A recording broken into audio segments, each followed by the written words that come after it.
Salam, hər vaxtınız xeyir olsun yoldaşlar, həriniz xoş gördük. Kursumuzda keçirilən sınavın Azərbaycan suallarına izahına baxırıq. Başlayaq birinci sualına. Hansı cümlələrdən fərqləndirilən söz çıxarılsa, sözlərdən biri ismi müxtəlif hallarında düşünülə bilər? Bu sual və bənzəri keçənlərdə qəbulda istifadə olunan bir modeldir. Müəyyən məqamda diqqət tələb edən bir sualdır. Nələrə baxmalıyıq? Başlayaq. Biz fərqləndirilən sözü çıxarmalıyıq. Bu fərqləndirilən sözü çıxardandan sonra cümlə daxilində hansısa bir sözü biz müxtəlif hallarda düşünməliyik. Sual bizdən bunu istəyir. Qonaqlar kəndə yaxınlaşanda qardaşım Azər həyətdə bir cüt quş uçurdu. Bax, nə etdi? Uçurdu. Kim? Azər. Azər sözü hal-hazırda bu cümlədə mübtədədir. Və qardaşım sözü onun təyinidir. Biz Azər sözünü cümlədən çıxardan kimi qardaşım sözü keçir onun yerinə mübtədə olur.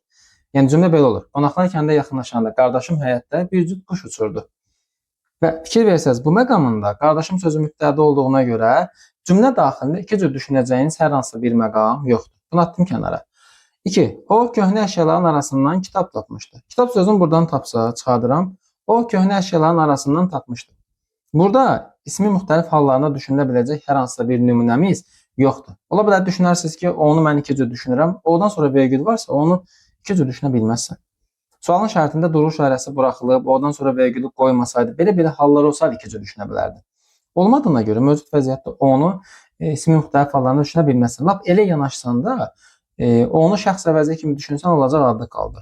Digər halda işarə əvəzi kimi düşünəcəksən və işarə əvəzi olanda ismin yenə hansı bir halında olmur. Yəni hara fırlasan o ikini cavab kimi götürmək olmur.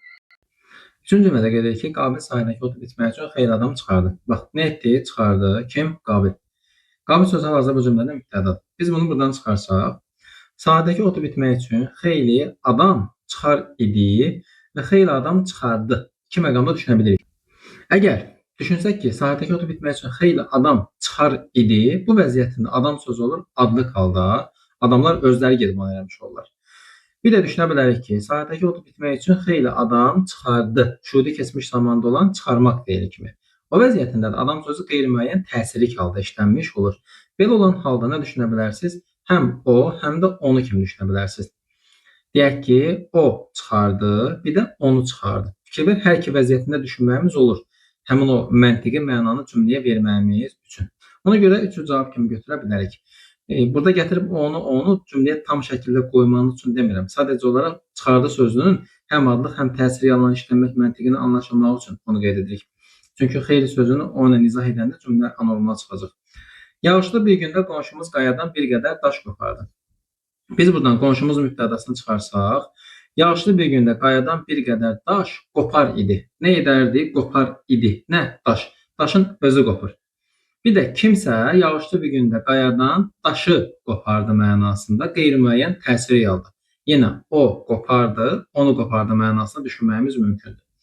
Ona görə cavabın olur A variantı. 5-ə gəlsən, işlərini sözü təsiri yalanın sözü. Bunu çıxarsan, axşama qədər çalışan işçilər bugün bitirdi. Burada işçilər sözünü iki cür düşünməyimiz olmur. Cümlənin mənasına iki başlıq yaramaz. 2. Mətn əsasında uyğunluğu müəyyənləşdirmək lazımdır. Palıd ağacının qışda necə göründüyünü xatırlayırsınız. Qalın, güclü gövdə, dərin dolama çatlarla örtülmüş tünd qabıq. Ağac nə qədər yaşlı olarsa, bu çatlar və qırışlar bir o qədər dərinləşir. Palıd budaqları isə düz deyil, hamar deyil, cizgiləri qırıq-qırıq, bucaqları itidir. Bu ağaclar çətin və ağır həyat yolu keçmiş, çoxlu çətinliklər üstünə gəlmiş, onlara qalib gəlmiş insanlar kimidir. Palıd ağacları 55 metrə qədər hündürlüyü, qalın gövdəsi olan ağaclardır. Onlar işığı sevir və tumurcuqları işıqdan asılı olaraq mövsümdə bir neçə dəfə böyümə istiqamətini dəyişir. Buna görə köhnə palıdların budaqlarında qəribə əyilmələr var. Palıd ağaclarında may ayında yarpaq və çiçəklər yaranmağa başlayır. Ancaq palıd meyvələri yalnız avqustun əvvəlində böyümə və formalaşmağa başlayır. Qozalar sentyabrın ikinci yarısından noyabr ayına qədər yetişir. İndi buna əsasən biz mətndən uyğun fikri seçməliyik. Baxaq. Palıdların budaqlarındakı qəribə əyilmələr ağacın işığı sevməsi ilə əlaqədardır. Bunu biz doğru cavab kimi götürə bilərikmi? Bəli. Çünki işıq olan tərəfə müəyyən qədər əyilmələri olurdu ağacın. Bax nə deyir? Onlar işığı sevir və tumurcuqlar işıqdan asılı olaraq bir neçə dəfə böyümə istiqamətini dəyişirdi. Bu doğru bir fikirdir. Qabağına yanlış yazıb bunu cavab kimi götürmürük. Palıd ağacının müxtəlif aylarda hansı vəziyyətdə olmasına bağlı fikirlər verilmişdir. Doğru bir fikirdir. Baxsaz, may ayında yarpaq və çiçəklər yaranmağa başlayır. Avqustun əvvəlində böyümə, formalaşma başlayır. Pal ağızlarının gövdəsi qalın və güclü olur. Budaqları isə düz və hamar olmur. Bəli, bu da doğru bir fikirdir. Mətndə bunu görürdük də. Budaqları düz deyil, hamar deyil.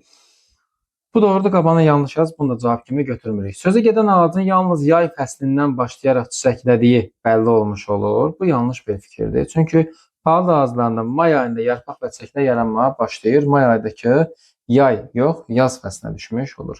Yaşlı ağaclar dərin çatlara sahib olur. Təbii ki, bu doğru bir fikir idi. Cavab olar 2, 4, 5-də verilənlər. Üçüncü sual. Cədvələ əsasında uyğun fikirləri müəyyənləşdirmək lazımdır. Yadırğamaq feili qulluqca düzəltmədir və çox mənalı deyil. Yadırğamaq sözü yad sözündən əmələ gəlir. Irğa qeyri-məhsullar şəkilçidir və qulluqca düzəltmə olan feilimizdir. Və bu söz çox mənalı deyil, tək mənalıdır. Çünki bunun hər hansı bir məcazi bir məqamı, çox mənalı tərəfi iki mənadan uzaqlaşacaq halı yoxdur ki, bu nümunə çox mənalıq əmələ gətirmiş olsun. Ona görə bir də verilən fikrimiz doğrudur. Sonra maşın sözü həm amonimli, həm çox mənalı və bu səhvdir. Maşın sözü yalnız çox mənalı olan sözdür. Bunun hər hansı bir amonim tərəfi yoxdur. Və maşın sözünü ifadə etdiyi leksik mənanı da düzgün şəkildə ayırmaq lazımdır. Çünki maşın ilkin məna olaraq ən çox gözümüzün gördüyü hansısa bir maşın mənası deyil. Maşının mənası nədir? Hər hansısa bir enerjini bir şəkildən başqa şəkildə salmaq üçün bir mexanizmdir.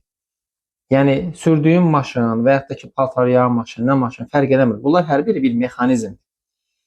Maşın sözü çox mənalı kimi işlənməyə necə ola bilər? Bir adam sürətli cəld hərəkət edəndə, nə bilim qeyri-adi hərəkət edəndə deyirlər, elə ki maşındır. Bu mənada çox mənalı ola bilər. Və yaxud da ki dövlət maşını, siyasət maşını, təbliğat maşını bu kimi bir növ hansısa bir dəqiq işləyən idarə mənasında, təşkilat mənasını ifadə eləmiş olur. Bu məqamlarda çox mənalıdır. Antonimlik nitqin bədii təsir gücünü artıra bilir. Müxtəlif nitqlərində özünü göstərir. Bəli, antonimlik nitqin bədii təsir gücünü artırır. Nümunə daxilində bədii təzad yaratmağa xidmət eləmiş olur və müxtəlif nitq hissələrində özünü göstərir. Demir, antonimin tərəfləri müxtəlif nitq hissəsinə aid olur. Burada dediyim məqam antonimlik isimdə ola bilər, sifətdə ola bilər, feildə ola bilər, bu məsələdir. Sözümü yerə çatdır cümləsində amonimliyi olan iki söz işlənmişdir, yanlışdır. Burada sözümü yerə çatdır ifadəsində hansı sözlərimiz var? Söz ifadəsi var. Yar sözün kökü a yönlü kal, çatmaq, çatdırmaq. Bizim sadəcə yar sözümüz amonimdir. Çatdırmaq amonim deyil, söz amonim deyil, amma yar sözü isim və feil kimi amonimdir. Amonimliyi başlanğıc formaya görə dəyərləndirmək lazımdır. Bu belə. 4. Verilən sözlərin fonetik xüsusiyyətlərini nəzərə alaraq uyğun fikirlərin sayını istəyir bizdən. Dostcasına sözü necə təhsil olunur? Tələffüz zamanı sadəcə nə olur? T düşür, dostcasına şəklində tələffüz edirik. Heyrətlənmə ifadəsində də heyrətdənmə şəklində tələffüz olunacaq. Səs uzanması olmur heyrət sözündə. Bəzən heyrətlənmə şəklində uzatmalar olur. Bu yanlış bir uzatmadır. Hər hansı bir uzatma olacaq bir tərəfi yoxdur bu sözün. Venn diaqramda sol və sağ tərəfdə verilən fikirlər bir-birinə fərqlənməlidir. Bunu əsas alaraq müqayisə etsək, kar samitlərin sayı cingiti samitlərin sayına bərabər deyil. Baxırıq D, C, N. 3 dənə burada cingiti samitimiz var. S ilə 2 dənə də S-imiz var da. Bunların hər birini təkrar sayırıq. Fərqli samitlər demədiyim müddətcə təkrar olanları saymaq lazımdır. 2 dənə də kar samiti var. Bəli, karla cingitlərin sayı bərabər deyil. Amma digərinə də baxmaq lazımdır. Burada 1, 2, 3 dənə kar samit var. 2, 4, 5 dənə də cingitli var. Demək, birdə verilən fikir yeri səhv yazdıq. Bu, hər ikisinə aid olan fikirdir. Ortaya yazılsaydı biz bunu cavab kimi götürə bilərdik. İndiki vəziyyətdə isə cavab kimi götürə bilmirik, yanlışdır. Eyni samit qoşalığı iştirak etməsə də, kar cingitli samit cütlüyü işlənmişdir. Eyni samit qoşalığı varmı burada? Yoxdur. Və kar cingitli samit cütlüyü də yoxdur. Çünki burada gəlib hansısa bir yanaşı gələn istənilən bir karla cingitini götürüb sualın cavabını tapmaq lazım deyil. Kar cingitli samit cütlüyü bir-birinə qarşılıq təşkil edən səslərin işlənməsi deməkdir. Yəni sözün tərkibində T olsaydı və ya Z olsaydı və ya Ç olsaydı o zaman deyə bilərdik ki, burada kar cingitli samit cütlüyü var. İndiki vəziyyətdə isə yoxdur. Saitlərin deyilişi ilə yazışı fərqlənməyən bu sözdə ahəng qanunu gözlənmişdir. Hər ikisində ahəng qanunu gözlənir və saitlərdə yazılış və deyişdə fərq yoxdur. Üç ortaq cəhətli götürdük. Səslərlə hərflərin sayı bərabərdir. Birincidə səslərlə hərflərin sayı bərabər deyil, T düşür. Qarşılığı olmayan 3 fərqli samit işlənmişdir. Birincidə sadəcə N var. İkincidə isə H var, R var və M var. Görsən 3 fərqli dediyinə görə hərəsindən bir dəfə saydıq. 4 doğru bir fikirdir. Səs düşümü olmayan bu sözdə yalnız bir məqamda kar cingiti samit cütlüyü işlənmişdir. Bu yanlış bir fikirdir. Niyə? Çünki burada həm t-dır, kar cingiti samit cütlüyüdür, həm də y-la x iştirik bir-birinə münasibətdə kar cingiti samit cütlüyüdür. Kar cingiti samit cütlüyü bir-birinə qarşılıq təşkil edən səslərin işlənməyidir. Yanaşı da, ayrı da gələ bilər. Ona görə sənin burada cavabın olur B. 2 dənə fikir. 5-ci sual. Verilən mətnin əsasən situasiyadakı vəziyyətdə hansı tədbir görülməlidir? Mətn nədir? Dayanma və durma qaydalarını pozan şəxs nəqliyyat vasitəsinin yanında olmadıqda və həmin nəqliyyat vasitəsi yol hərəkətinə və piyadaların hərəkətinə maneə yaratdıqda nəqliyyat vasitəsi müvəqqəti Daxili İşlər Nazirliyinin ən yaxın mühafizə olunan duracağına aparılır və orada saxlanılır. Situasiya əl avtomobilini dayanma və durma qadağan edilən ərazidə, yəni ikinci zolaqda saxlayıb, ərazidən uzaqlaşıb. Azərbaycanda heç olmayan şeydir. Belə şey mi olur bizim yollarda? Həsla. Hamı yerli yerində, normal lazım olan yerdə dayanırıq. Avtomobil yol hərəkətinə mane olmuş, ərazidə tıxac əmələ gəlmişdir. Sürücü nəqliyyat vasitəsinin yanında deyildi. Demək ki, nə etmək lazım idi? Avtomatik olaraq E variantı. Hərəkət əngəl yaratdığı və sürücü olmadığından nəqliyyat vasitəsi mühafizə olunan duracağa yerləşdirilir. Sürücünün geri qayıdacağı gözlənilməlidir. Bəlkə heç gəlməyəcək. Bəlkə yadından çıxıbdır. Bəlkə adam Alzheimer xəstəsidir. Ümumiyyətlə bilmir ki, orada maşını var. Ona görə bu ümumiyyətlə gözləyəcəyi bir şeydir. Tamamilə yanlış bir şeydir. Avtomobil olduğu yerdə cərimələnməli, lakin heç yerə aparılmamalıdır. Yanlışdır. Nə deyirdi? Deyirdi ki, duracağa aparılır. Ən sevdikləri şey. Yol hərəkəti tənzimləyiciləri vəziyyətə müdaxilə etməməlidir. Çünki avtomobil qısa müddətdə saxlanılıb və üstəgəl abroniklərdə vurubsa, ümumiyyətlə yol vermək olar. Təbii ki, dəxlisiz bir şeydir. Avtomobil zəruri texniki baxışdan keçirilməlidir və nəqliyyat vasitəsi inzibati xəbərdarlıqla yerində saxlanılmalıdır. Yerində saxlanılmalı deyil. Aparırlar duracağa, qoy özləri geçsin zulm çəksin sonra dalınca. 6. Cədvəldə verilmiş nümunələrdən uyğun olanları müəyyənləşdirmək lazımdır. Adi dərəcəli sifət işlənsə də amonim sifət işlənməmişdir. Həqiqəti mənimsəyəndir. Bu həqiqəti söyləyən kimi dəyərli insandır. Burada dəyərli sözü adi dərəcəli olan sifətdir, amma amonim sifət deyil. Demək ki, biri götürə bilərəm. 2. Hər kəsin sonuncu görəcəyi şeyi ən ağıllılar öncədən görür. Burada görsək, bizim ən ağıllılar ifadəmiz var, çoxaltma dərəcəsindədir. Sonuncu saydır. Yəni, adi dərəcəli sifət işlənməmişdir burada. Amonim sifət də işlənməyib. Getdik. Tərəfin birini ödəmir. Amonim sifət işlənsə də adi dərəcəli sifət işlənməmişdir. Bax, görsən, axmaq sözü var burada, ağıllı sözü var, adi dərəcəli sifətlərimizdir. İşlənməyib deyir, tamamilə səhv deyir. Ən yaman adamların qiyafəti işıqdır, məzmunu kölgədir. Ən yaman çoxaltma dərəcəsindədir. Burada yaman sözü amonim olan sifətdir. Yamanmaq feili var dilimizdə. Paltar yamandır. Hər hansısa bir sökük cırıq yeri var, onu bir şeylə tikirlər, yamayırlar mənasında. Ən yaman sifətdir. Yaman çoxaltma dərəcəsində olur, ən ədatının köməyi ilə və feillə də amonimdir. Amonim sifət işlənir, amma adi dərəcəli sifətdir, çoxaltma dərəcəlidir. Ona görə sənin cavabın olur E variantı. 7-ci sual. Üzərində rəqəm qoymuş hansı sözün şərhi kontekstə uyğun deyil? Sözün leksik mənasına baxıb mənanı kontekstə görə uyğunlaşdırmaq lazımdır. Kontekstə görə məna sözün mövcud vəziyyətdə işləndiyi yerindəki mənasına baxmaq lazımdır. Ola bilər ki, o sözün bir neçə fərqli mənası ola bilər. Amma biz kontekstdəki yerinə baxırıq. Gövdə sözü nə idi? Ağacın, kolun budaqlarının təpəsinə qədər saxlayan yerüstü hissəsi, bəli, doğru fikirdir. Palıdın gövdəsi deyir, bunu nəzərdə saxlaya bilərik. Sonra ikinci sözümüz hansıdır? Qırış sözüdür. Buradakı qırış hansı mənanı ifadə eləmiş olur? Bax, üz, bədən dərisində əmələ gələn cizgi. Düzdür, qırışın bu mənası var. İnsanın bədənində, dərisində, üzündə əmələ gələn həmin o qırışlar mənasını ifadə eləmiş olur. Amma burada söhbət nədən gedir? Ağızdan getmiş olurdu. Ağızdan getdiyinə görə bunu ona aid eləmiş olmuruq və insanın üzündə əmələ gələn dərin cizgi, qırışlar mənasında deyil. Ağacın üzərində olan o çatlar mənasını ifadə eləmiş olur. Sonra gül, yarpaq və ya zoğun rüşeymi mənasını ifadə edir. Tumurcuqlar, bəli. Doğru bir fikirdir, tumurcuğun ifadə etdiyi mənadır. Mövsüm, ilin bölündüyü fəsillərdən hər hansısa birini ifadə eləmiş olur. Konkret olaraq bir fəsil yox, bütün fəsillərdən hansısa birini ifadə edə bilir. Yəni bir növ fəsil mənasındadır, elə mövsüm sözü. Daha sonra 5-dən nədir? Qoza sözü, palıd, şam və qayn ağaclarının qoza oxşayan yeyilməli meyvəsidir. Bəli, bu da qoza sözünün ifadə etdiyi mənadır. Burada da elə həmin o mənanı görə bilirik ki, bunun da elə başqa çox da fərqli mənalar yoxdur kontekstə görə. Düzdür, qoza sözü başqa mənada da pambıqlarla bağlı işlənə bilər. Amma sırf ağızdan söhbət gedirsə bu mənanı ifadə eləmiş olur. 8. Aşağıda verilən tələbləri ödəyən sözlərin sayını müəyyənləşdirmək lazımdır. Demək, kökü eynidir, başlanğıc forması fərqli düşünülür, tərkibinə görə təhlil sxemi fərqlidir. Yaxaladıq sözündə kiminsə yaxasından tutmaq mənasında belə təhlil edirik. Qab-qacağı yaxalamaq, yumaq mənasında isə yaxala sözün kökü d zaman q şəxs sonlu. Bax, kökü eynidir, ödəmədi. Bir dəfə kök yaxa sözüdür, bir dəfə də kök yaxala sözüdür. Ayrı-ayrı şeylərdir axı bu. Daha sonra başladım sözündə baş sözün kökü başlamaq, başlatmaq, qrammatik. İmkan verin bu dərsə mən başladım əmr şəklində. Bir də ki, mən kitabı oxumağa dünən başladım. Şuhudi keçmiş zamanda düşünə bilərsən. D zaman mı şəxs sonludur. Kökü istənilən halda baş sözüdür. Tərkibcə təhlilində ya 2 leksik 1 qrammatik, ya 1 leksik 2 qrammatik olur. Başdan sonra bir dəfə başla sözüdür, bir dəfə də başlat sözüdür. Demək bunu götürə bilərəm. Göndərdim sözü də eynən bununla eyni məntiqdədir.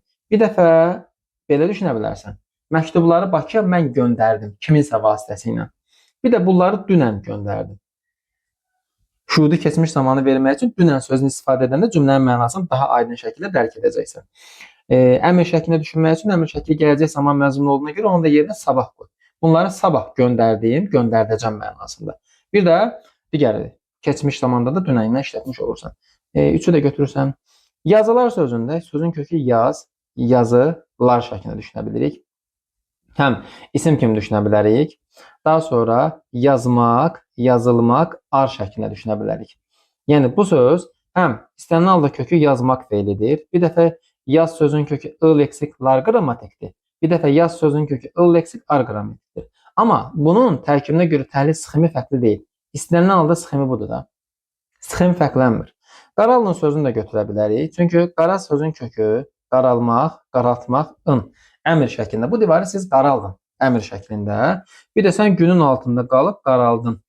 Fikir ver. Bir dəfə qaral, bir dəfə qaralt başlanğıc formadır. Kök eynidir. Sxemlərdə fərqlənmiş olur. Ona görə bu sualımızın cavabı olar A. 9. Mətnə əsasən uyğun fikri tapmaq lazımdır. Baxaq. Deyir ki, Mozart dünya mədəniyyətinin ən böyük duhalarındandır. Hələ 3 yaşındaykən balaca Wolfgang klavesində və skripkada çalır. Hətta ilk musiqi əsərini də bəstələyirmiş. Bəstəkarın atası tanınmış musiqiçi, pedaqoq Leopold Mozart balaca Wolfgang və onun istedadlı bacısı Anna Maria ilə ciddi məşğul olaraq onların qeyri-adi musiqi bacarığını yalnız doğma vətənləri Avstriyada deyil, eləcə də Avropanın müxtəlif ölkələrində, Almaniyada, Fransada, İngiltərədə, İtaliyada və İsveçdə nümayiş etdirir. Bizimkilər də deyir ki, çıxma ölkədən. Mən öləndən sonra gedərsən. Cəmaatın dədəsi. Balaca möcüzə adını qazanmış Mozart bir dəfə dinlədiyi melodiyanı asanlıqla təkrarən çalır, verilmiş musiqi mövzusu əsasında qısa bir vaxtda yeni bir əsər yarada bilirmiş.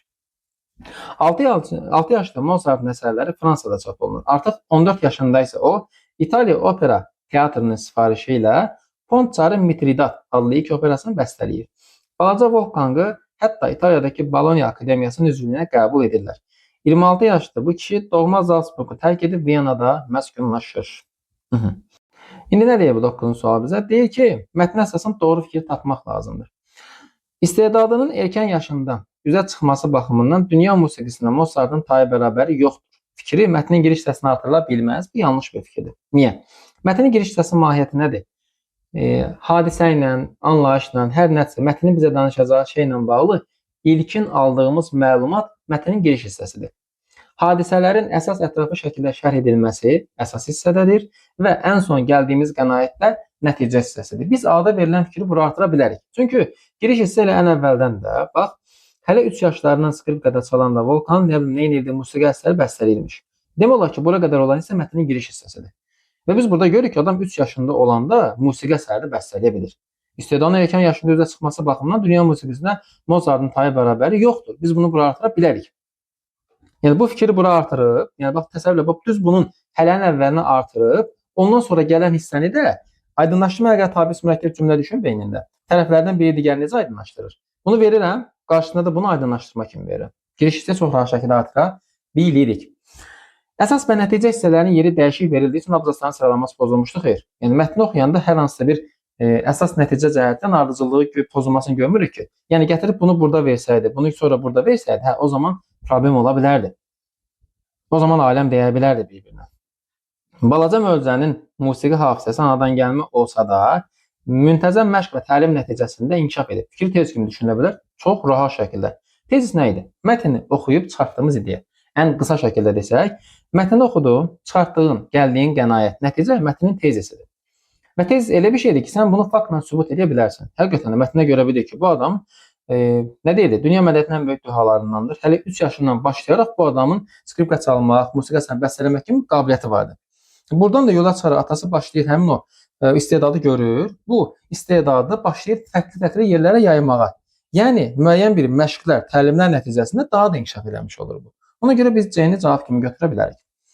Mozartın ad qazanmasında onun müəlliminin rolu mətnin əsas hissəsində aydınlaşdırılmış olur. Onun müəlliminin rolunu görə bilirik ki, xeyr. Burada daha çox biz onun atasını görmüş oluruq. Atasının rolu daha üstündür və atası da onun müəllimi kimi qavranılmır, təqdim olunmur burada. Nəticə hissəsini ilk bəstənin addımları şəklində plan olaraq ifadə etmək mümkündür. Nəticə yekun hissədir. Burada ilk bəstənin addımları yoxdur. İlk bəstənin addımları bax buradaydı. Elə giriş hissədə biz bunu görə bilərik ki, ilk musiqi əsərini bəstələyib. İlk musiqi əsərini bəstələməyə giriş hissədədirsə, sən onu gətirib nəticə hissəsində plan kimi verməyəcəksən. 10. Müqayisə cədvəlinə əsasən verilən düzəltmə sözlərlə bağlı uyğun fikirlər tapmaq lazımdır. Baxaq, səs uzanması var, cəsarətlə. A-nı uzadırıq, cəsarətlə şəklində. Burada da oxunaqlı olur. Bir dənə qınıq E keçməyə var. Səs uzanması olan bu sözdə səslərdən birinin qarşılığı servis sözündə də işlənmişdir. Bu söz yazıldığı kimi tələffüz olunur. Ümumiyyətlə, sonu Z ilə qutaran servis və S ilə qutaran servis. Hər biri yazıldığı kimi tələffüz olunur. Fərq bunların vurğusunda, həmçinin yazılışındadır. Demək, cəsarətlə sözündə səs uzanması var. Aha. Və deyir ki, səslərdən birinin qarşılığı servis sözündə də işlənmişdir. Servisdə bunun qarşılığı nə var ki? C-nin qarşılığı C-dır, yoxdur. S-nin qarşılığı Z-dır, yoxdur. T-nin qarşılığı D-dır, yoxdur.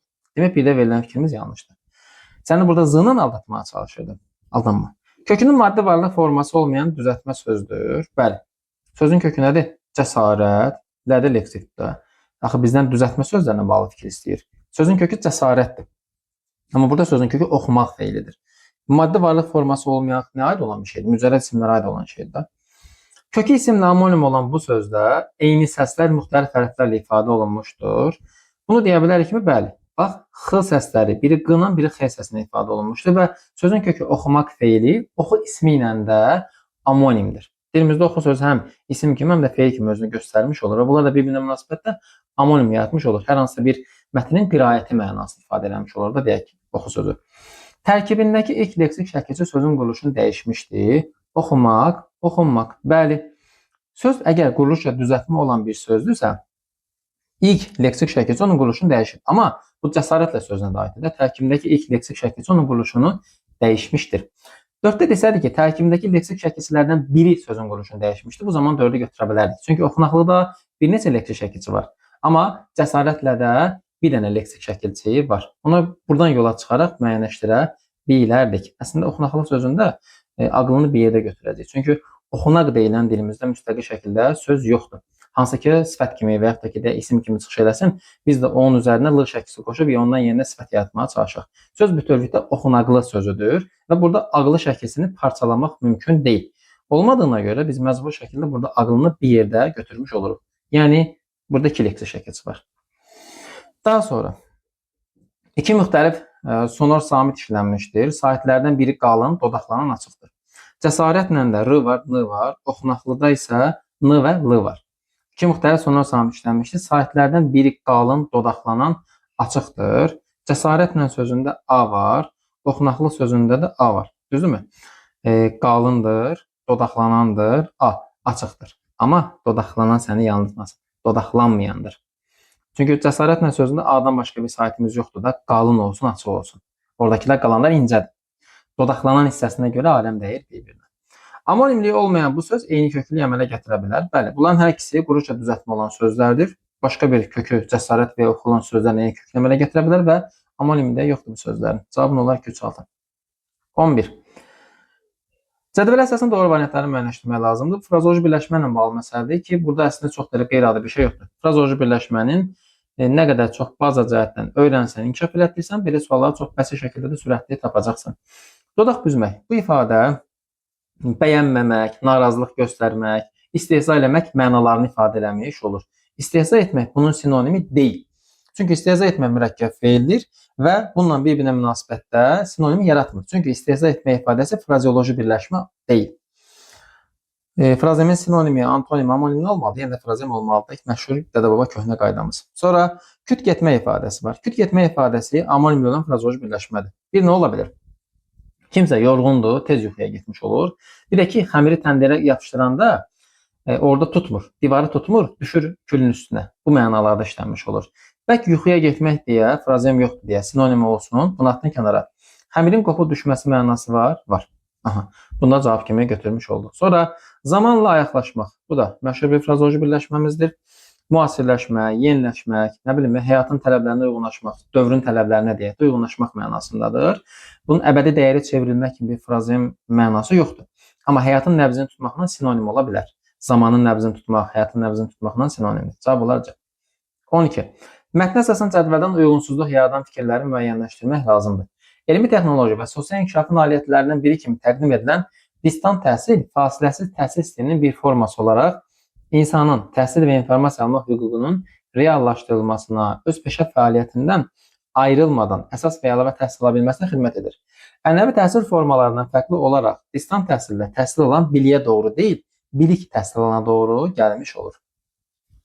İndi bizdən nə istəyir? Uyğunsuzluğu. Yəni doğrudan yanlışı, yanlışdan da doğrunu götürməmiz lazımdır. Mətndə elmi texnoloji tərəqqinin müasir məhsulundan söz açılır. Bəli, bu doğru bir fikir idi. Ona görə doğrudur ki, elmi texnoloji inkişaf var idi və bunun nailiyyətlərindən biri kimi də distant təhsildən danışırdı. Distant təhsildə tələbə müəllimə və biliyə fiziki olaraq yaxın olur. Bu da çevik və fərdləşdirilmiş öyrənmə imkanı yaradır. Burada fiziki olaraq yaxın olmaqdan söhbət getmir. Çünki distant təhsil onlayn təhsildir və burada fiziki birbaşa şəkildə qarşılıqlı dərs keçmiş olmurdu. Ona görə bu yanlış bir fikirdir. Mətndə distant təhsilin texnoloji tərəfi ələ alınaraq sabit mövzudan şərh edilmiş olur. Bu yanlış bir fikirdir. Distant təhsilin sadəcə texnoloji tərəfi ələ alınmış olmur. Həmçinin bunun ənənəvi təhsillə müqayisə edilmiş olur. Təhsil alanın burada daha səmərəli şəkildə işini qurmağını, əlavə təhsil ala bilməyinə, xidməti kimi məsələlərdən danışmış olur. Sırf texnologiyadan danışmırdı burada.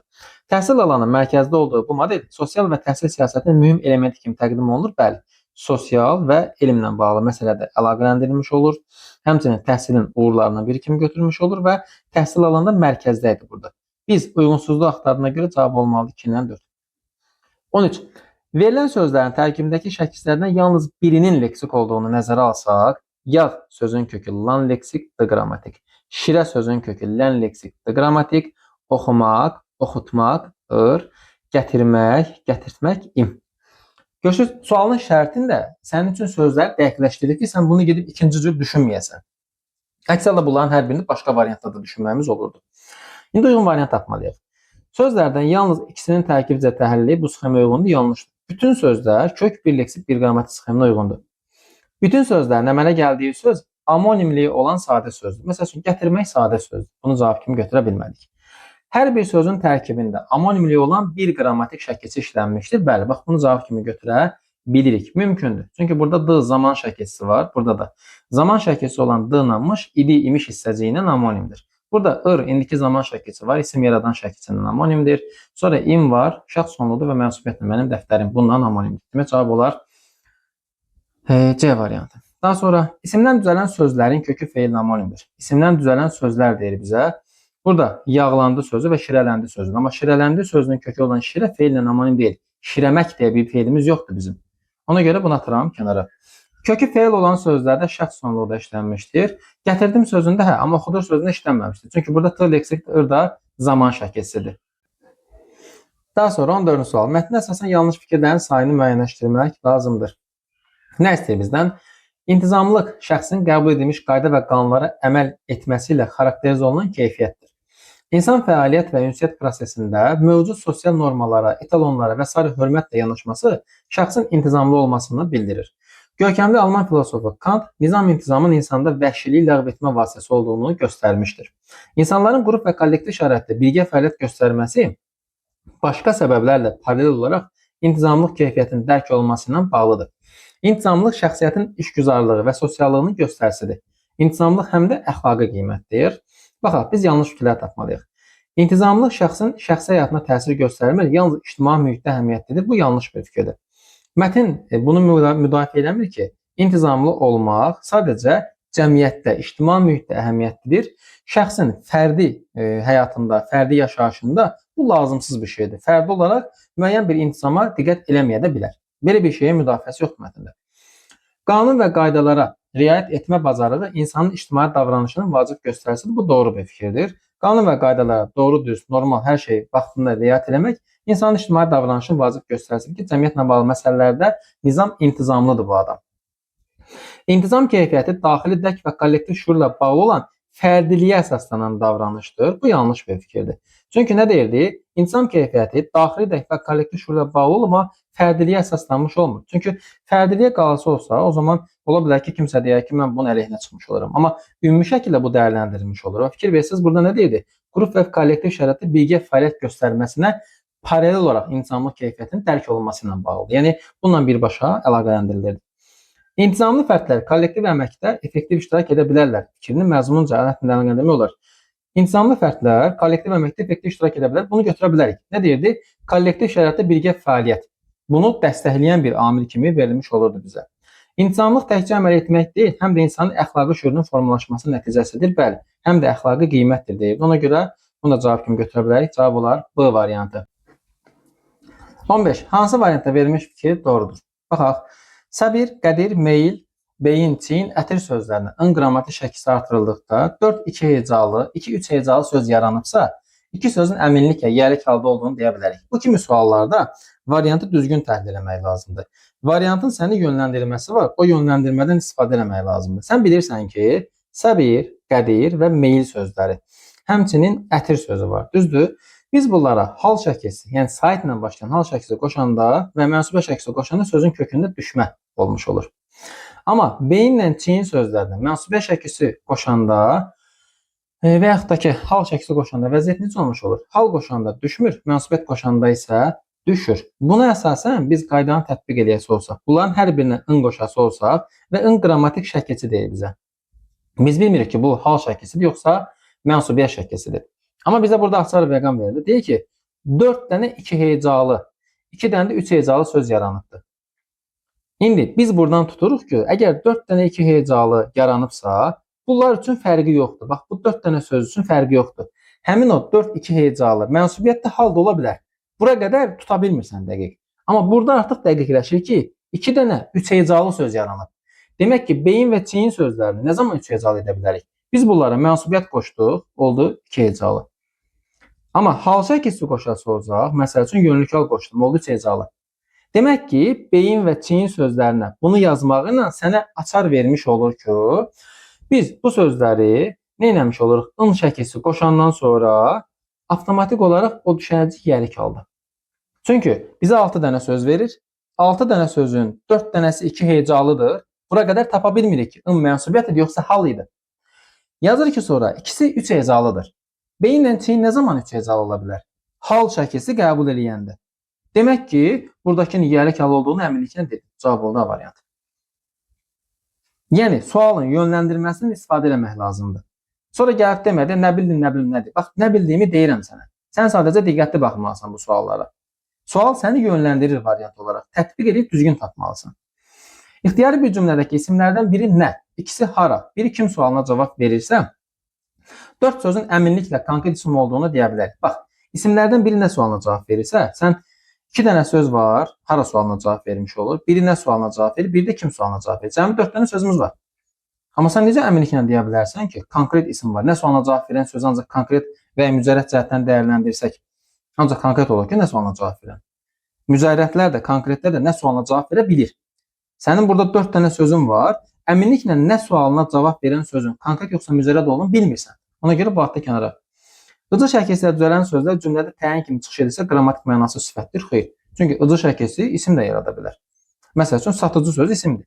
Deyirəm, satıcı Ələsgər oldu, satıcı təyin olundu. İndi buna sifət deyəcəyikmi? Yox. Sadəcə ismi sifətləşməlidir. Körpüyə, bələyə və dəliyə sözlərinin qrammatik mənasını müxtəlifcə düşünmək mümkündür. Körpüyə sözünü iki cür düşünə bilməzsən. Yazıda verdiyinə görə. Körpüyə sözünü sən adətən belə görmüsən? Hə, belə versəydi başqa məsələ. Körpə sifəti və körpə ismi kimi düşünə bilərdin. Amma bu formada verdiyinə görə sən bunu sadəcə isim kimi düşünə bilərsən. Bunu bələmək isim və deyək ki, feil kimi düşünə bilərsən. Dəli və dəlik kimi düşünə bilərsən, sifət və isim kimi. Amma Körpü sözünü düşünmək olmaz. Kitab, qələm, dəftər, yorğan sözlərinin istisna olan qramar şəxslərdən hər biri artırılıbsa, biri tamamlıq rolundadır. İstisna olunan şəxslər hansılardır? Cəm, mənsubiyyət, hal, xəbər. Bunun 4-ünü də qoşmusansa, xəbərli şəkilsi qəbul edilsə cümlədə nə olur? Xəbər olur. Xeyr olur, tamamlıq olur. Bu da belə getdi. 16. Hansı variantdakı fikri cədvəlin yalnız bir xanasına yazmaq mümkündür? Adlıq və yiyəlik halına bağlı verilən fikirləri uyğunlaşdıracaq. Sadəcə bir dənəsinə yaza biləcəyimiz fikir var, onu tapmaq lazımdır. Mənsubiyyət şəkilçili ismin bu halda işlənə bilsə də, müstəqil şəkildə cümlə üzvü rolunda ola bilmir. Mənsubiyyət şəkilsi qəbul edən söz həm adlıq halda, həm yiyəlik halda işlənə bilər. Məsəl üçün, deyək ki, kitabım adlıq haldadır, kitabımın yiyəlik haldadır. İki cür düşünə bilirik də, düzdürmü? Və müstəqil şəkildə cümlə üzvü rolunda ola bilmir. Yiyəlik hal şəkilsi ilə işlənsə də, adlıq hal şəkilsi adlıq halla işlənsə də üzrəm, adlıq hal şəkilsi yoxdur. Fərq eləmir. Söz müstəqil cümlə üzvü ola bilər. Məsələn, kitab Azərindir. Kitab dostumundur. Görsən mənsubiyyətə də qoşdum. Və gələn dostumdur. Hər ikisinə biz bunu işlədə bilərik. Yəni bunların hər ikisi həm mənsubiyyət qəbul edə bilir, həm də müstəqil şəkildə cümlə üzvü roluna çıxış edə bilir. Getdi. Əlaqələndiyi sözlə birlikdə hər zaman müstəqil şəkildə tamamlıq rolunda olmuş olur. Yanlışdır. Çünki əlaqələndiyi sözlə bir yerdə hər hansı bir birləşmənin tərkibində gələ bilər. Məsəl üçün, anar üçün aldıqlarım bunlardır. Burada anar üçünlə bir yerdə hamısı cümlənin tərkibindədir. Və yaxud da ki, sənin üçün aldıqlarım bunlardır. Yenə hamısı bir yerdə tərkibindədir. Yiyəlik əlaqələndir. Bu haldakı söz qoşma ilə birlikdə işlənərək zəflik və təyin ifadə vasitəsi ola bilər. Qoşma ilə birlikdə zəflik və təyin ifadə vasitəsi. Qoşma ilə bir yerdə işlənərək zəflik və təyin ifadə vasitəsi olmaq hər ikisinə aiddir. Məsəl üçün, götürsən adlı qaldıran bir söz. Deyək ki, nə deyim? Məsəl üçün, anası kimi və ya sənin kimi yiyəlik hal yazdıq. Aha, bizə hansısa bir nik hissəsini işlətməklə bağlı məhdudiyyət qoymayıbdır. Ona görə əvəzinə işlədə bilərəm. Fərq yoxdur, yiyəlik halını işlədə bilərsən. Bu söz, əgər ismi izah eləsən, məsəl sənin kimi deyək ki, şagirddir. Anası kimi şagirddir. Olacaq da təyin rolunda. Sənin kimi danışır, anası kimi danışır, olacaq zəflik rolunda. Yenə hər ikisinə aid oldu mu? Getdi kənara. Bu halda olan söz cümlədəki yerinə görə sintaktik əlaqədə həməsə səması tələf ola bilər. Bu da hər ikisinə aid olan bir şeydir. Adlıq halda, yiyəlik halda olan söz cümlədəki hansısa bir söz özünə tabe edirsə, olur əsas. Özü başqasına tabe olursa, olur aslı. Standart bir məntiqdir. Bu halda olan isim cümlədə müstəqil şəkildə təyini və mübtədanın ifadə vasitəsi olmuş olur. Bax, bu halda olan nə deyirsən? İsim deyir. Yiyəlik halda olan isim sadəcə xəbər rolunda ola bilər. Müstəqil şəkildə təyini, mübtədanın ifadə vasitəsi ola bilmir. Yiyəlik halda olan əvəzlik təyin rolunda ola bilər. Mən isim yazdığına görə demək bura yaza bilmirəm, yeni bura yazıram. Adlıq hal müstəqil şəkildə təyin ola bilər. Məsəl üçün qızıl üzük. Mübtəda ola bilər, nəm qızıl alındı. 17-ci sual. Birinci abzas digərlərinin hansı cəhətlərinə görə fərqlənir? Abzası digərlərini müqayisə etməmizi istəyir. Demək, bütövlükdə terminoloji izahlara yer verir. Bu yanlışdır. Çünki orada bütövlükdə terminoloji izahlardan danışmırıq. Yəni ancaq terminlərin izahından danışmış olmur. Müqayisə də var. Fikir versən təşbihə də yer verilmiş olur. Obrazı ifadə və ya ifadələrə yer verilmişdir. Bəli, görə bilərik. Bax, burada fikir ver, ən sonuncu verilən cümləmiz ki var. Birinci abzasın sonunda. Burada nə var? Obrazlıq, məcazi görə bilərik. Həmin o təşbihdə müqayisə edici tərəfi görməmiz mümkündür. Sual cümləsinə yer verilib, bunu birincidə görürük. Həmçinin təşbih nümunənin bədii gücünü artırmışdır, bunu da birincidə görə bilirik. Pal və ağacın görüntüsünün sözlə ifadə olunması digərində də var da. Məsələn, sona, ikinci abzasa baxsan, burada da müəyyən bir görüntü məsələsi özünü göstərmiş olurdu. Buna görə cavab olacaqdı 2, 3 və 4-də verilən fikirlər. 18. Onların dediyi dünyada qalmaq bambaşqa, ən mənasız bir qutunun içində yaşamaqdır. Cümlənin xəbərində əgər biz məsdər və ya fe'l sifət görürüksə, o zaman diqqətli olmalıyıq. Belə cümlələrin mübtədasını tapırıq. Onların dediyi dünyada qalmaq cümlənin mübtədası olur. Mübtədanın sağında cümlə üzvü kimi gördüyümüz hamısı bir yerdə bir cümlə üzvü kimi təhlil edilmiş olur. Bambaşqa, ən mənasız bir qutunun içində yaşamaq hamısı cümlənin xəbəridir. İsimdən düzələn sifət adi dərəcədədir. Mənasız sözü var, ən mənasız şəklində işlənmişdir, çoxaltma dərəcəsindədir. İkinci söz sifətin sualına cavab verən, təyin ifadə vasitəsi olan sözdür. İkinci sözümüz dediyi sözüdür və dediyi fe'li sifətdir. Bu sifətin sualına cavab verən təyin ifadə vasitəsi olan sözdür deyilməli. Çünki onların dediyi dünyada qalmaq hamısı bir yerdə məsdər tərkibi və parçalanmış olmur. Çoxaltma dərəcəli sifətlər təyin ifadə vasitəsidir. Bu cümlədə ümumiyyətcə təyin işlənməmişdir. Buna görə cavab olur D variantı. Sifətlərin heç biri müstəqil şəkildə cümlə üzvü deyil. Bambaşqa, mənasız, bunların heç biri müstəqil şəkildə cümlə üzvü roluna çıxış eləmiş olmur. Quruqca düzəltmə olan sifətin həm sinonimi, həm də antonim var, təyin ifadə vasitəsidir. Dedi ki, mənasız sözü təyin deyil, tərkibdə getmiş olur. 19. Mətnin yalnız birinci abzasına bağlı doğru hökmləri müəyyənləşdirmək lazımdır. Demək, gümo məhsullar bir orqanizmdən digərinə DNT köçürmək, yaxud bir orqanizmə aid DNT-nin biotexnologiya vasitəsilə dəyişdirilməsi deməkdir. Çünki tədqiqatçılar gümo məhsullarla qidalanmanın birinci nəsildə, hətta sonraki nəsillərdə sağlamlıq üçün fəsadlar törədə biləcəyini düşünürlər. Daha sonra bu gen əvvəlcədən seçilmiş orqanizmdə çoxaldılır. Gümonun yaradılması üçün əvvəlcə bir hücum edən, sözü gedən geni əldə etmək lazımdır. Orqanizm artıq bu yeni geni istehsal etməyə başlayır. Yeni genə sahib qidalar isə həşəratlar tərəfindən yeyilmir. Belə məhsullar xarab olmur və çürümür.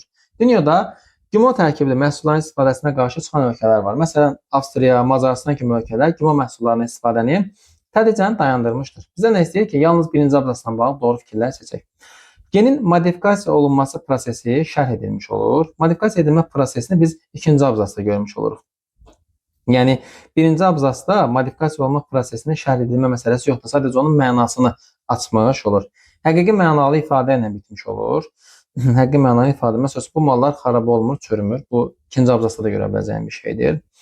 Abzasın məzmununa uyğun olmayan cümlə var. Bəli, çünki ilə başlayan cümlə əvvəlində gələn hissənin davamı deyil. Ona görə üçü cavab kimi götürə bilirəm. Digərlərində elə bir şey yoxdur.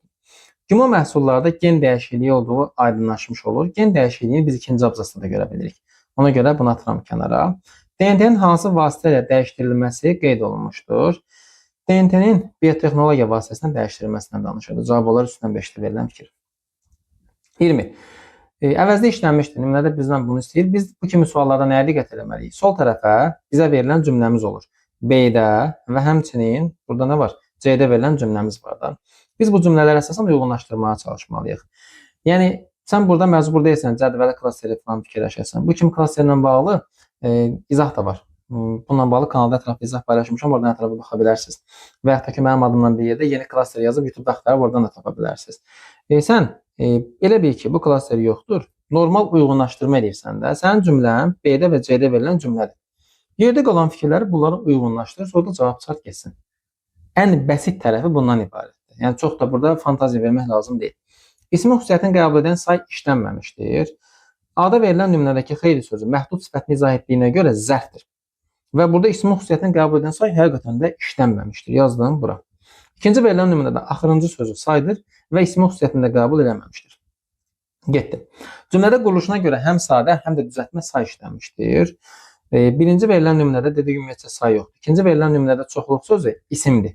Ona görə D-ni heç birinə yaza bilmədik. Nümunədə işlənmiş sayın mənaca növü quruş keçib sadə olmur. Birincidə dedik say yoxdur, amma ikincidə axırıncı söz var. Axırıncı saydır, sıra sayları quruşca sadə olmur. Ya düzəltmə, ya mürəkkəb olur. Nümunədə ədatla homonim olan say işlənmişdir. Heç birində ədatla homonim olan say görə bilmirik. Nümunədə həm kökü sayı olmayan say, axırıncının kökü say deyil, axır deyə sayımız yoxdur. Və həmçinin kökü say olan isim var. Çoxlu sözünün kökü saydır və özü isimdir. Demək ki, yeni də bura yazıram. İndi 1-ə B yazsan 2-yə cavab olmalıdır A. Elə variantım var? Yoxdur. Amma 1-ə C yazsan 2-yə nə gedir? A-ya gedir. Demək cavab olur B-də verilən fikir. Bu formada çox rahat şəkildə müəyyənləşdirə biləcəksən. Bu da olacaq sənin cavabın. Daha sonra 21-ci sual. Hansı fikri mətnə əsasən təksib etmək olar? Təksib etmək fikrin yalanlanmağı deməkdir. Biz bu fikri mətnə görə yalanlaya bilərik deməkdir. Tunc mis ilə qalayın qarışığıdır. Bu çox qiymətli metaldır. Çünki təmiz misdən qat-qat möhkəmdir. Təbiətdə tunc yoxdur. Tuncu ilk dəfə bizim eradan 3000 il əvvəl Aralıq dənizinin şərq sahilində əldə etməyə başlayıblar. Daha 1000 il sonra tunc Avropada da meydana çıxdı. Cəmiyyətdə inkişaf sürətləndi. İnsan sivilizasiyası eramızdan əvvəl kimyəvi biliklərə əsaslanan metallurgiya üsulunda yiyələnmişdir. Bu doğru bir fikirdir. Bunu mətnə görə təsdiq edə bilərsən. Çünki bizim eradan əvvəl nə ediblər? Adamlar tunc əldə etməyə başlayıblar. Tunc da nə idi? Mislə qalayın qarışığıdır. Kimyəvi bir əlaqələndirmə də bilik lazımdır ona. Texnoloji materialların keyfiyyəti birbaşa sosial-iqtisadi inkişafı sürətləndirə bilər. Bəli. Çünki nə olurdu? Daha sonra tunc nə idi? Avropada meydana çıxmağa başladı və belə-belə də tunc yavaş-yavaş inkişaf eləmiş oldu. Düzdürmü? Texnoloji materialların keyfiyyəti birbaşa sosial-iqtisadi inkişafı sürətləndirə bilir. Niyə olur? Çünki deyir ki, daha 10 il sonra, daha doğrusu 1000 il sonra tunc Avropada meydana çıxmış oldu və cəmiyyət inkişafı sürətlənmiş oldu. Texnoloji materiallarda, yəni texnologiyanla bağlı olacaq bir məqamları əldə etməyimiz lazım. Texnologiya deyəndə də nəyə nəzərdə tutmuş oluruq? Bu ola bilər hər hansısa bir iqtisadiyyatda istehsalat prosesində nəyəsə metodların məzmun mənasında işlənə bilər, hər hansısa bir tərz mənasını ifadə edə bilər. Yəni burada da texnoloji material deyəndə ağlınız ancaq şeyə getməsin də Ancaq texnologiya, nə bilim deyək ki, kompüter və s. belə şeydən söhbət getmir. Texnologiyanın mənası texnologiya aid olan deməkdir. Və texnologiyanın ifadə etdiyi mənada nə idi? Dediyimiz kimi, istehsalatda nəyisə almaq üçün metodların cəmi mənasındadır. Daha sonra cəmiyyətin inkişaf etdirmiş orada bu. İnsan öz istedadı ilə təbiətin imkanlarını aşan bir güc halına gələ bilər, ola bilər. Çünki təbiətdə bu yoxdur, amma insan bunu ortaya çıxardır. Mədəniyyətlər qarşılıqlı əlaqə və mübadilələrlə inkişaf edə bilər, bunu görə bilərik. Avropada meydana çıxıb. Necə olub ki, meydana çıxıb? Axı bu Avropada yox, Aralıq şəxsi halında ortaya çıxmışdı. Daha sonra deyir Avropada meydana çıxıb. Demək bunlar arasında kontakt olub ki, əmələ gəlib də. Mühüm inqilabların formalaşmasında təbiətin bilavasitə rolu olmalıdır. Biz bunu hal-hazırda bu mətnə görə deyə bilmirik. Çünki mətndə tuncun yaranmasında təbiətin rolu yox idi. 22. Verilən xüsusiyyətlərin hamısına uyğun gələcək söz tapmaq lazımdır. İsmin xüsusiyyətini daşıyır, mürəkkəb sözün tərkib hissəsi kimi işlənə bilər və amonim xüsusiyyətinə malikdir. Və say lazımdır bizə. Xeyli, say, deyil. Zəfr ondadır. Çox görən çox istər, az görən yadına düşməz. Burada çox və az sözləri zəflərimizdir. Aza qane olmaz deməyəm. Bax bunu götürə bilərsən. Az sözü yönlük halda olan saydır. İsmin xüsusiyyətini daşıyır, yönlük hal şəklisi qəbul edib və az sözü bir az sözün tərkib hissəsi kimi çıxış edə bilər. Azmaq feilindən də amonimdir. D variantında 1 və 2 sözləri ismi xüsusiyyətini daşımır və amonimdə yaratmır. Bir də 2 dəfə ifadələri bütövlükdə zəfdir. 100 sözü isə amonimi yaradacaq bir sözümüz deyil. 23. Mətnə görə yanlış fikir tapmaq lazımdır. Monqol dövlətinin yaradıcısı Çingiz xan daha əvvəl dağınıq formada yaşayan, əsl yaşayış qaynaqları heyvandarlıq və ovçuluq olan bütün Monqol əsli cəmiyyətləri birləşdirdi. Bunun nəticəsində ictimai quruluş, xan ailəsi və noyanlar, əsgərlər, xalq və qullar olmaq üzrə 4 qrupdan ibarət oldu. Bizdən yanlış istəyir. Çingiz xan bir-birindən ayrı yaşayan Monqol cəmiyyətlərini birləşdirdi. Bu doğru bir fikirdir. Monqolların iqtisadiyyatın təbii resurslara dayandığını müəyyənləşdirmək olar. Bəli, bunlar nə edirlər? Baxsan, dağınıq formada yaşayırlar, heyvandarlıq vardı, ovçuluq var ki, bunlar da təbii resursları idi. Daha sonra Çingiz xanın yaratdığı struktur həm hərbi güc, həm də idarəetmə sistemi baxımından funksional idi. Bəli, bunlar əskərlər də var idi. Nə bilim, orada fikir versən, xan ailəsi var idi. Yəni idarə edənlər vardı, hərbi gücləri də var idi. Mərkəzləşmiş dövlətin sosial təbəqələşməsi, sosial təbəqələşmə var idi da. Qullar, xalq, əskərlər, xan ailəsi, bunlar bölünübsə, demək ki, burada təbəqələşmə var. Monqolların idarə etmə və təşkilatlanma sahəsində islahatlar aparmış olur. Bəli, bunu da götürə bilirik. 24. Cədvələ görə uyğun fikir tapmaq lazımdır. Kimi maraqlı söhbətlər edir, kimi dərslərdən danışırdı. Cümləsindəki əvəzliklər amonim deyir. Bəli. Kimi sözü qeyri-müəyyən əvəzlik kimi, kimsə mənasını, biri mənasını ifadə edir, quruluşa düzəltmə olur və kimi qoşması ilə amonimdir. Kimi sual əvəzliyi amonim yaratmır. Mənim özüm də bu işlə nə qədər məşğul olmuşam cümləsində 3 əvəzlik bir say işləmişdi, yanlışdır. Çünki bu cümlədəki mən, öz, bu, nə qədər. Bunların hər bir əvəzliyidir. Nə qədər deyə bizim sayımız və ya zərfimiz yoxdur. İstənilən halda əvəzli olaraq qalır. Hər dərdə dərman tapmaq onun işidir. Cümləsində təyini əvəzlik, təyin ifadə vasitəsi zərfdir. Onun işi idi. Nə? Hər dərdə dərman tapmaq. Təyinli söz feli birləşmənin əvvəlində gəldiyi üçün müstəqil şəkildə cümlə üzrə çıxış eləmiş olmur. Kim istəyir onu gətirim? Cümləsindəki sual əvəzliyinin sual intonasiyası yaratma edə bilər. Bəli, bax bu doğru bir fikirdir. Niyə? Sən bu cümləni iki cür düşünə bilərsən. Kim istəyirsə onu gətirim. Bir də kim istəyir ki onu gətirim. Əgər biz kimi birinci dediyimiz sasə ilə işlədiksə, kim bağlayıcı söz roluna çıxış edir, onu da qarşılıq sözdür. Əks halda ikinci vəziyyətində ki bağlasını işlədəndə kim sual funksiyası yaradır. Yəni yarada da bilər, yaratmaya da bilər. Doğru qabana doğru yazıb bunu götürdüm. Kimsəsizlik onun taleyidir. Cümləsindəki ilk söz kim sözün kökü, kimsə, kimsəsiz, kimsəsizlik. 3 məqamda işlətmiş oluruq biz bunu. Burada 3 lek şəklisi var. Əvəzli olan, kökü əvəzli olan sifətdən yanan içində doğru fikirdir. Kimsəsiz sifətindən yaranıb, kökü kim əvəzlidir. Doğrunun qabağına yanlış yazıb atdım kənara. 25. İşarə əvəzliyindən sonra vergül qoyulmalıdır. O şənbə gecəsi, o qətl günü çox namümkünlər mümkün oldu. Burada işarə əvəzliyindən sonra niyə vergül olsun ki? Burada işarə etmə var və təyinicilik var. Bu, hər gün qarşılaşdığımız bir vəziyyətdir. Burada vergül qoya bilərsən. Çünki hər gün zaman zərfidir, bütövlükdə bir sözdür və özündən sonra vergül tələb edə bilir. Bu kəndin axşamları həmişə sərin olur. Bu kəndin axşamları, hansı kəndin axşamları? Burada təyin edici mövqedə işlənmiş olur deyə hər hansı bir vergülə də ehtiyac yoxdur. Vergül burada qoyulmamalıdır. İşarə əvəzliyindən sonra hər hansı bir vergülə ehtiyacımız yoxdur. O, heç kimlə məsləhətləşmədən getmişdir. Burada işarə əvəzliyi deyil axı. Buradakı o şəxs əvəzliyidir, düzdür. Şəxs əvəzliyindən sonra biz burada vergül qoymalı deyildik. İşarə əvəzliyindən sonra yox. Bizim cavabımız olmalıdır C variantı. Belə, ümumi bu qədər.